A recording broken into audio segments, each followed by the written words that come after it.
Lodash is a set of over 100 utility functions designed to provide consistent cross-environment iteration support for arrays, strings, objects, and argument objects. You can get started with Lodash by adding it to your project, and from there, you can start utilizing your Lodash utilities. One useful utility is keyBy.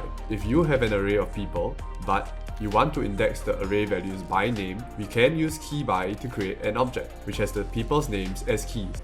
Another useful utility is Memoize. For functions like Fibonacci that take a long time to compute, you don't want to have to compute it every time a user makes a request for the same result. With Memoize, it uses the arguments passed to the function as a key.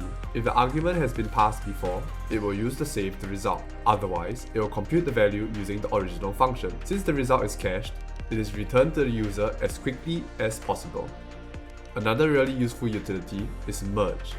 Given we have two persons, and we want to update the first person with the values of the second, we can use merge to perform a deep merge of the two values. An important caveat, however, is that this mutates the original object. We can avoid this by using Lodash FP, which supports a functional programming approach with immutable, autocurrent, Iteratee-First, data-last methods.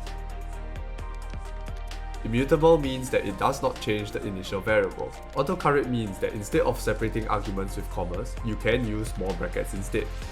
Iteratee-First, data-last is just the opposite of the usual. When you use a function like .mat in JavaScript, you pass the data first and then the iterative function. It is just the opposite for Lodash/FP. Furthermore, if any of the FP functionality is not to your liking, you can configure it with fp.convert to obtain a new FP object with the updated settings. Lodash has a bundle size of 69.9 kilobytes, so you may be tempted to reduce your front-end bundle size further by using the per method NPM packages, which only export the exact method you require. The issue is, this may actually further increase your bundle size, due to the per method imports being unable to share dependencies. For example, the function throttle uses debounce internally.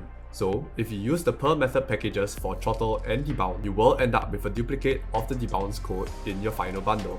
Instead, you are recommended to import methods directly from the file, so that only the subset of code used will be bundled. That's cool and all, but if you are interested in a backend framework that is simple to set up and ready to scale, you can check out EzBackend, the backend framework we are working on. Also, if you have any video or tutorial requests, do let us know in the comments down below.